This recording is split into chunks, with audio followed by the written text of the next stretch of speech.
Welcome to another episode of Culinary School Stories, the bi-weekly podcast that is dedicated to sharing the stories of people around the globe whose lives have been influenced, impacted, touched, and or enriched, for good or for bad, from their culinary school experience. Hi, my name is Colin Roach, and I'm your host. Thanks for joining us today. You are an important part of this show, where we ask the question, what's your culinary school story? So now, without any further delay, let's meet today's guest.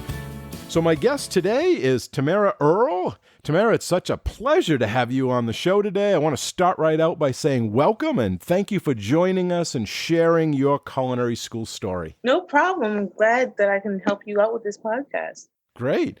So let's start right out with the first question. You went to Johnson & Wales North Miami campus. Why did first you want to go to culinary school? And second, why did you pick that particular school and that particular campus? Well, I wanted to go to culinary school because I've always been a food lover since I was 12. I was always in the kitchen, taking all my mom's ingredients, making them to these articulate dishes. And I don't know, I just fell in love with the kitchen. I love the sounds of, the pots and pans and the whisks going and things like that. The reason why I chose Johnson & Wales University is because I actually won a scholarship from my high school. And it was like, you can go to any culinary school that you want to go to. And Johnson & Wales just fit for me. Great. Did you look at any other schools before choosing Johnson & Wales North Miami, or was that the only school you looked at? It was Johnson & Wales, and it was also the Culinary Institute of America.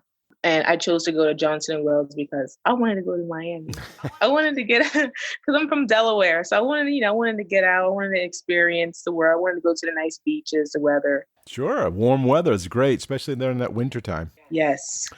All right. Think back to your first day in school. You're walking on campus. What does it wish you had known before you started there? What is it that, expectations may have changed? Or when you got there, was it what you expected? Was it not? Were you nervous? Tell us about that first day.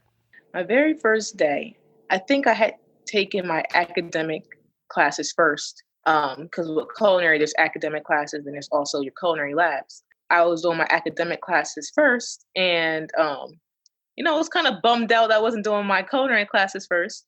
I see, other students wearing their chef whites and, sure, their pants and and I was just like, darn, I have to take my academics first. It sucks. So I go in, I go into I think it was my English class. And, everyone's just like looking at each other. I'm just like, oh my gosh, this cannot be real. I'm actually in college right now. This is my first class. This is crazy.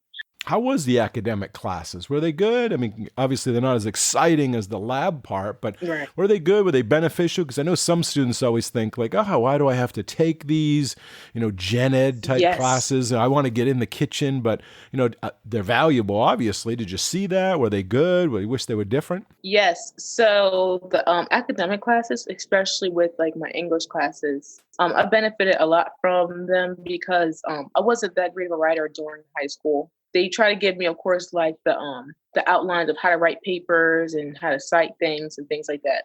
But with college work, they, broke it down easier for me. I enjoyed my professors. Like, they're awesome. They, in and out of the classroom, they're always there for you. If you need to email them, they get back to you quickly. Nutrition class was a big one because I do vegan foods and beverages. So that was also a big one for me. Oh, yeah. Okay. Yeah, makes sense.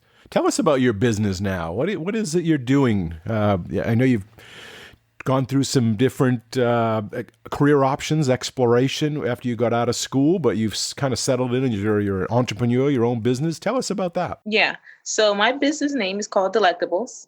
I do vegan foods and beverages. Everything is organic and vegan, no dairy product. So I just try to farm from my local farms around where I live and things like that. I try to be very personable, things I pick. Good. Where do you sell that? Is it just at a farmer's market, a store? Do you have a brick and mortar? How would someone get your products? Right now we're online based. I'm actually looking to get my first storefront beginning of next year. I'm excited. Good. And what's your website? It's www.delectables.net. Good. I'll make sure I put that in the show notes in case anyone wants to check that out. Yeah. Let's go back to culinary school. What was your best class and what was your worst class? My worst class would have to be, I don't know the exact name of it, but you're going to know. It's the meat class. Oh, okay, yeah. Oh my gosh. We had to break down all those animals. I felt so bad for them. After like the third day of class, I was kind of used to it, breaking down a chicken. I can do it like under a minute. But I didn't really like that class. I didn't really enjoy it that much. Some people loved it, going in there with their knives, cutting it up and everything. But I mean, I did it because I had to, and it was, good learning experience. But I wouldn't prefer that class. That was my least favorite. Were you a vegan or vegetarian at the time or no? No, I was not. Yeah, I could use that. I'm trying to think of my favorites. I think surprisingly, my favorite class had been the pastry class. The one reason why I wanted to take culinary is because I knew we would get a little bit of the pastry as well. So I was like, I'm not 1,000% sure of what I want to do later on in my life, but I want to make sure I can get both the culinary and the pastry side to see, where I'll fit in at. With the pastry class, I actually got like an A+. That was my grade coming out of there. It was surprising. When I plate, like I go into it not knowing how I'm going to plate at all. I just go, like my hands just start going. My thoughts are like going off the walls. Yeah, I actually got an A+ in that class. Everyone was shocked when I had presented my pastry. Great.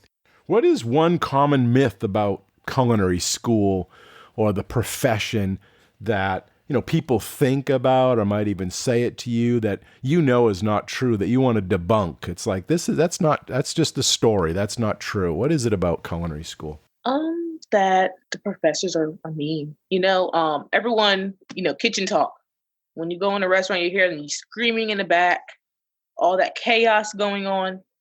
Total opposite. The total opposite. Everything has to be mise en place. Everything has to be calm. Everything has to flow, for efficient communication. If everyone's screaming around, yelling, you're not going to get a clear description of what needs to be done. And so we see a lot of those things on TV and on shows and things like that. And that's not what I got at all. I was expecting, people to be screaming, running around, things like that. But then there's a lot of error that when that happens. One of my classes had actually gotten like a little rowdy before. And the chef was like, excuse me, like, no, like this is unacceptable. He's like, it needs to be efficient communication, which means everyone needs to be calm. You need to do what you're supposed to do. Mise en place, everything needs to go a certain way. Yeah, people think it's chaotic and a lot of confusion, but it's really not. It's a pretty well-oiled machine. Yeah. Yes. Great. What advice would you give someone that wanted to go to culinary school or asked you about culinary school or even getting into this career? What would you say to them? But just going with open mind. Go in there and try to experiment as much as you can. Get as many lessons as you can. A lot of people, I feel like when we did our labs and things like that, they would try to be a little safe, just do the bare minimum, just to pass. I'm like, well, if you just go all out, the chef might say, oh, well, you can do this a little bit better. Or next time, don't do this. But at least in the future, you will have that in the back of your head. And you won't make those wrong decisions. Oh, excellent. What's one of the biggest challenges you faced in culinary school? And what lesson did you learn from it? The hardest thing that I had to go through was being a female. Some people say, oh, females don't belong in the kitchen. Females aren't good chefs, or they're not as great as the male chefs and things like that. That's totally false. A female can be as good or better than the male chefs. I feel as though certain females have to work harder, to prove themselves and to show that their work is as great as the males. And so that's one thing. If you are a female, that's one thing you have to consider. But if you work, not to say you have to work a little harder, but if you show your work, you're on time, you do what you have to do, everything will be fine. Did you get treated different in school or out in the industry because you were female? During culinary school, the staff never treated me any differently. Some students did, they would try to have these little competitions, like, oh, I can cut better than you.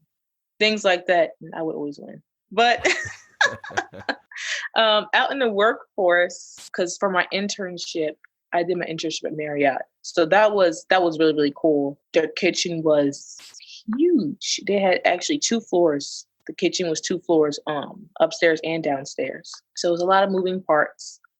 Not as chaotic as you would think, as you would see on TV, but there's a lot of moving parts. Everyone knows their job. So it's kind of, you might get a little lost. You have to like take a step back, know who you are, continue your work, show why you're there and why you deserve to be there. But I wouldn't consider me being treated differently now. It didn't matter, male, female, you just do the job, and if you don't, then you suffer the consequences. Right. Yes. That's exactly how it was. Because I know sometimes I've had past guests say they were harassed a little bit because they were females, or that male bravado, or that dominated field, but you didn't experience anything like that. Not from my immediate coworkers.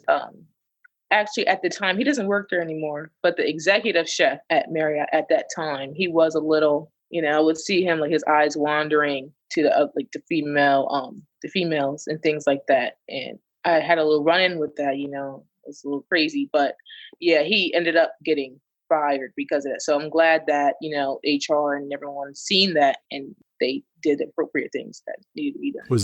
Was that because of the run-in with you or with somebody else? Honestly, it was a few different people. Oh, yeah. Wow. So I'm glad, because some people, they don't believe you and things like that. And then it's an uncomfortable work environment. But I'm glad that, what needed to be done happened. So. Yeah, no, definitely. When you were there, did you live in the dorms? You live on campus? I mean, yes. What's the behind the scenes stories that maybe didn't happen as part of the labs or academics, maybe part of the life? Anything you want to tell the listeners? I had literally the best friends on campus. Like, they're still my friends to this day.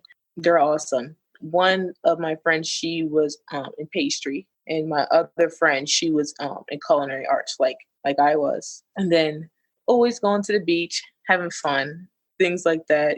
Things you don't typically get to do. You don't have like a curfew. So it was so much fun. We're in Miami. Like, come on. The weather's beautiful.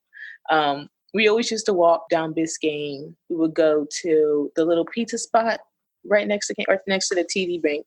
Had so much fun. Ate so many pizzas. We got sick.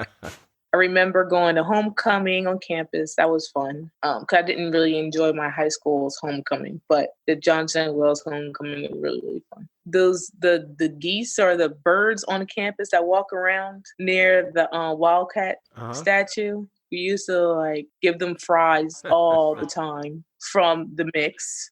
They probably eat 10 times fatter now. Yeah, we had a ball. We used to go to the pool all the time. I used to be in cross country. So yeah, I did some sports. So we used to run down to the FIU campus, run back, late nights out with friends. It was awesome. Definitely a lot of memories that I have. Good. Yes. That's helpful to some people that are listening to it. What happens besides the academic part, or the regular schooling? What do we have to look forward to? What is the fun? What is the dating scene? What is all that part like? Yeah, I was dating. I'm not dating him now, but I was dating someone both the 2 years I was there. I couldn't be too wild, but I was in a relationship. So that relationship didn't last after school? No. He actually lived outside of the U.S., so that kind of put a damper on it. Yeah, the distance. Mm-hmm. Who are 3 people who have been the most influential to you? Could be academic, could be personal, could be professional, it could be alive, could be, passed away, but 3 people that were the most influential to you. So first person, I still say that he's my mentor to this day. He's actually my high school culinary instructor. His name is Kip Poole. He's amazing. He does so many things for his community. He created a foundation for students to win scholarships. That's where I got my scholarship from. And things like that. He's really, really so passionate about his work that it inspires me just to look at his food pictures or just to hear him talk. Second person would be one of the instructors from J-Row. Her name was Chef Machado. She is such a sweetheart. Such a sweetheart. She's really down to earth and she knows what she's talking about. So if it's not the right way, she'll let you know. And I really respect people like that because I want to know what I'm doing right or what I'm doing wrong so I can perfect whatever I'm doing. My third person would be Bobby Flay. Who doesn't love Bobby Flay? Who doesn't love Bobby Flay? Like, he makes cooking look so easy. Like, everything that he does is so flawless. Perfect execution every single time. He kicks butt. He's your favorite, He's huh? Bobby He's Flay. your favorite? Yes. Him and Gordon Ramsay. Oh my gosh, yes. They're awesome. Just awesome. Great. Tell me, going back to your externship, your internship, tell me how that went. Was it a good experience, bad experience? Were you surprised about it? What did you learn from it? Kind of expand upon that and let us know how that went. And where did you go? Okay. So for my internship, I went to the Marriott. And the process of getting that was I had an interview on campus, actually, at JWU, from one of the branch directors. It wasn't the director of that particular Marriott that I went to, but he looked at my resume, he loved my attitude, So he said, okay, we're going to get you into one of our, branches. Just give me a few days. Within a few days, they contacted me. They said they had a spot at one of the Marriotts and they would love for me to, come on board. So I go to Marriott and I meet with the executive chef at the time. And, everything's cool. He's really, really cool. And all the staff is really, really inviting. Where was this property? In Miami? Yes. It was down Biscayne, I would say 30 minutes from campus. So at the time, I didn't have a car. So I had to take the bus every day, forth and back. That was an experience on its own because I've never, ridden a bus before in my life. So I got on the wrong bus a few times. It was just chaos, but finally got it down. It was very, very simple. It's just right down Biscayne, so it's only you take one bus straight down, and then when you're coming back, you take the same exact number of bus going back. It was fun. I loved being in such a big kitchen. Being around so many people that love what they're doing.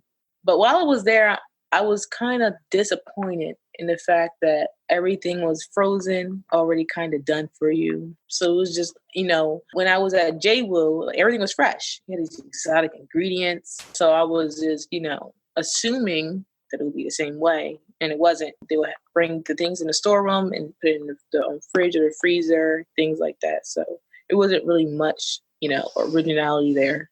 I was let down in that aspect of it. So I feel as though that's why I do what I do now. Everything's fresh, plate things. I get to experiment with new flavors. I love inventing things. And I couldn't do that there. They didn't do much from scratch then. They bought a lot of like convenience foods, like, already pre-made. Yeah, like all the fishes were frozen. You just heat them up. Wow. Thing with chicken, things like that. The only things they actually like made in house was potatoes, mashed potatoes. They would make yuca mashed potatoes. That was really, really good. So you don't need a lot of skill to work there then in that kitchen? You don't have to be classically trained? Yeah, just, know how to hold a knife, make sure you do proper sanitation procedures. You just breeze right through it. It wasn't really much to learn there. Is that where that chef was that got fired? Was he from that property? Yeah, he was the executive chef. And then another chef came, but it was still the same, or no?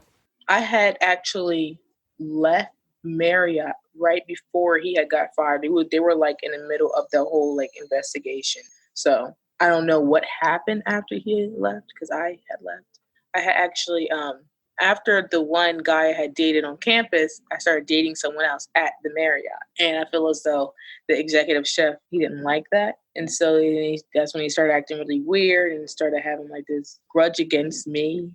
And so long story short, ended up getting pregnant. So I was working from the guy at Marriott. Yes. So I was dating him. I had already graduated JWU. So this is after my internship period had ended. So after you stayed on with the same company. Yeah. So after my internship, they just kept me there, and I had just got hired as an employee. So after I had gotten pregnant, from there, that's when I had reported him to HR, and I was just tired of it. So I just left, and I was about to have my baby anyway. So I knew I was going to be on maternity leave soon. Do you think that was the chef mad because you were dating another employee? Or was he mad because he liked you? Yeah. Yeah, that was it. Because before he knew I was dating the guy, he would be very, very flirtatious and things like that. I would catch him watching me. I would feel uncomfortable, and I would like look at him, letting him know like, I see you watching me. And he was honestly just weird. He was just weird. A lot of the employees didn't really like him per se. They liked the sous chefs and the kitchen assistants, but they didn't like. So yeah, after he had found out I was dating a guy, he had like a grudge. He treated me really, really bad because right before my graduation at JWill, he had offered me a kitchen supervisor's position, and soon after he found out I was dating him, and then like he didn't offer me that. He like took that off the table. Yeah. So like things like that, that he was being very, very unfair. It wasn't just to you though. He was doing the same to other people. Is that what you thought? Yeah. Other females. Huh. He's doing the same thing. They weren't dating anyone there, or if they were dating someone, he, wouldn't know. He didn't know about it. So he was still being like very, very like flirtatious to them. And did he give him preferential treatment or anything, or better shifts or schedules or? Yeah. Basically, like whatever you wanted, he would give you. Give you maybe like an extra 10 minutes on your break, or things like that. He would do. If he liked you, or you liked, but if you didn't, you didn't get that. Yeah, he was a totally different person, totally different. As I was working there, I was kind of fell into like a depression, but I wasn't, not like a deep depression, but I was like reflecting like, okay, in high school, I was cooking. I loved to cook because everything was from scratch there too. I go to JWill, loved it, had a ball creating, learned things that I didn't know about myself. And then I get to Marriott and it's just like, I'm stuck. I didn't sign up for coming into a kitchen and feeling like this. You know what I mean? Like everything's already done. It is like the same thing over and over and over. And like I said, I didn't get that from my high school experience. And I didn't get that from JWill. Everything was different each day. But of course, you got to take into the fact that everyone has set menus. So to a certain extent, there is going to be some type of repetition, So after I was reflecting, like, what am I going to do? Like, I don't want to do this for the rest of my life, but I love to cook, So after I left Marriott, I had my baby boy. And when he was 3 months, I started working at Makoto in Ball Harbor. I had a ball. I love the chef, the executive chef there. His name was Chef Anthony. And he can kick some butt. He's like a chef. Like, he doesn't take crap.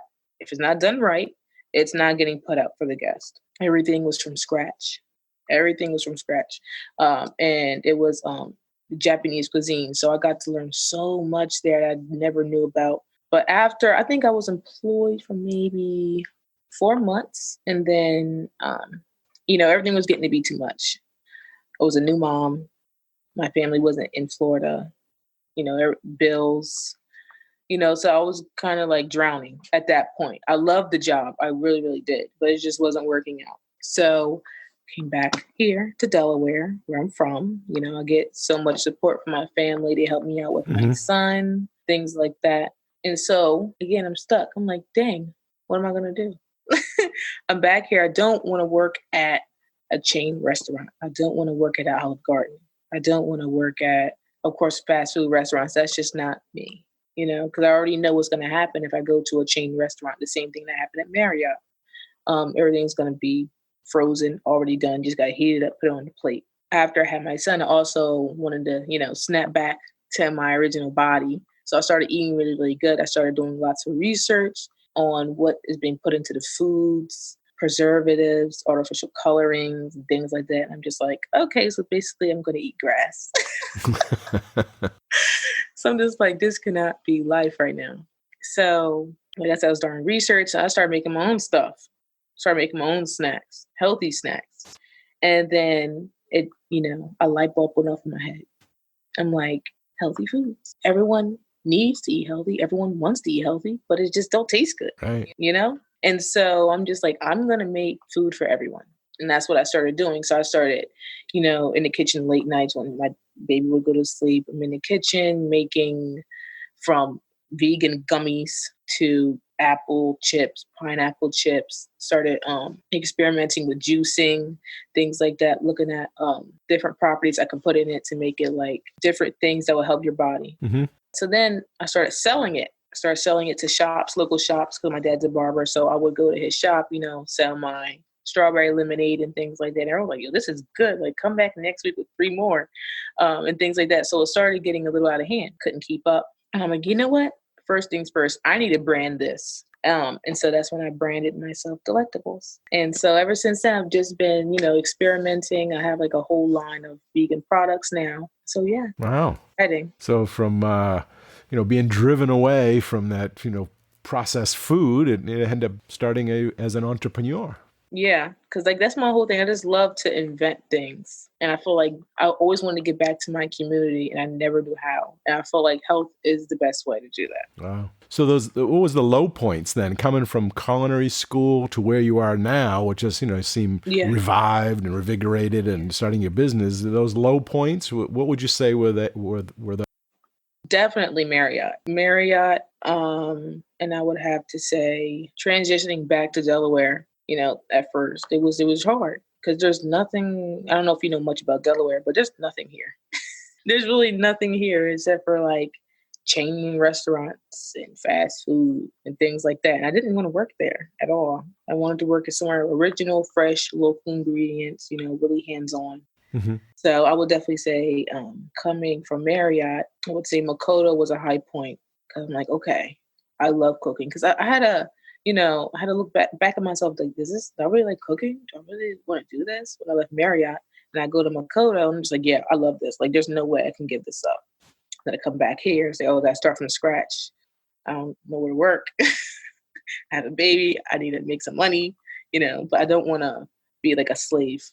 I want to have fun with whatever, avenue I take. Sure. So now I'm back. What advice would you give to someone like a young female that's going into this business, this industry, and she has these situations or experiences like you did? Was there something that you would give them advice, or should that you have done something different, or is there anything that you'd want them to know? So if you're a female in the culinary industry and you're in the kitchen and you're feeling uncomfortable from, either guys, I've seen it before, it hasn't happened to me, guys rubbing up on you, saying, inappropriate things to you, like nip it in the butt then and there. It's going to get worse. It's not going to get any better. They're going to test the waters to see if you're okay with it or if you're going to say anything.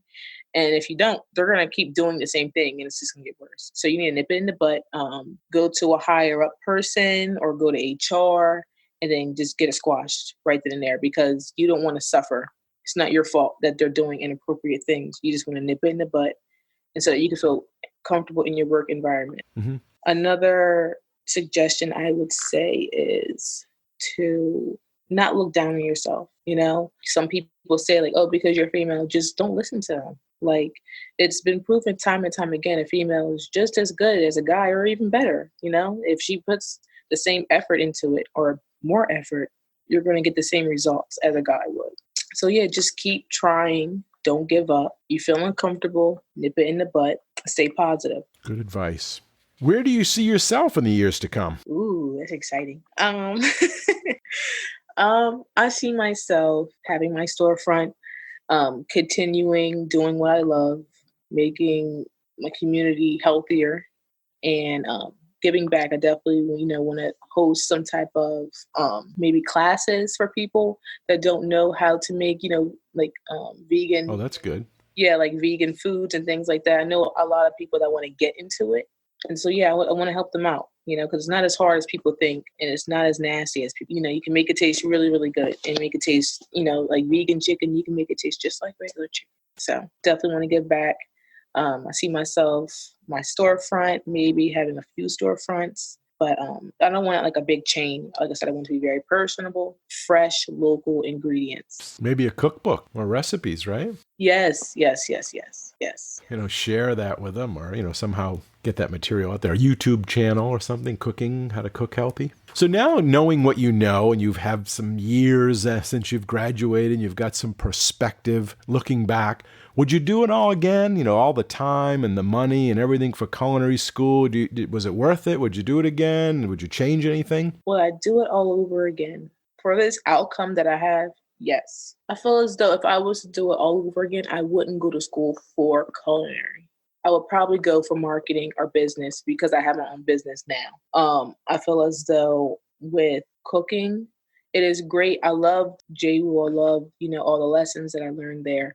But I feel as though they could be taught at whatever location you're working at. They can teach you basic things there, and depending on what restaurant you work at, they can, tweak it to where you know what to do for that restaurant. So me personally, I would go for business or marketing so that I would have the tools to pursue my own business like I am now. Yeah, because some people do that now. They do the 2-year associate in the culinary, and then they get their bachelor's in business or entrepreneurship, and they kind of use one as a stepping stone to do the other. Yeah, that would have been a good idea. Yeah, I should. Mm-hmm. As we come to the end of our chat today, and before we wrap up, is there any last-minute advice or guidance you want to leave with the listeners, something you want to share? If you can think it, you can do it. That's what I live by each day. If I can think of it, I can do it. If I work hard enough, I can get there. Don't give up. Always stay positive. And always do unto others what you want to be done back to you. Always. You mentioned the title being Elevate. What does that mean? How has that come into your story? Came from, I had my trials and tribulations, had my ups and my downs. But at the end of the day, I have elevated. I have looked at myself better. I have so much more confidence. And so in that aspect, I feel like I have elevated. Great. Okay, well, that's just about all the time we have for this episode, and I want to first thank you, Tamara, for coming on the show today and sharing your culinary school story with all of us. We really appreciate your time, your insight, and your honesty. No, thank you. I really enjoyed myself, just reminiscing back to seeing like where I started and now like where I am. It's just amazing. Thank you. That's the journey, right? Yes, yes. Well, thanks again. I really enjoyed our chat, and bye-bye. Bye. And a big thanks and appreciation also goes out to all of you, the listeners. We hope you enjoy the show and this episode. You all are a big part of this show, so please let us know what you think. Your comments are always welcome, and they help us in making the best show possible. You can email them to culinaryschoolstories@gmail.com. That's culinaryschoolstories@gmail.com. Or even leave us a voicemail at area code 207-835-1275. That's area code 207-835-1275. And if you like the show, we have a big ask of all of you, and that is to share the podcast with everyone you know and to give us a positive rating and review on Apple Podcasts. Okay, until our next Culinary School story, take care and be well. Bye-bye.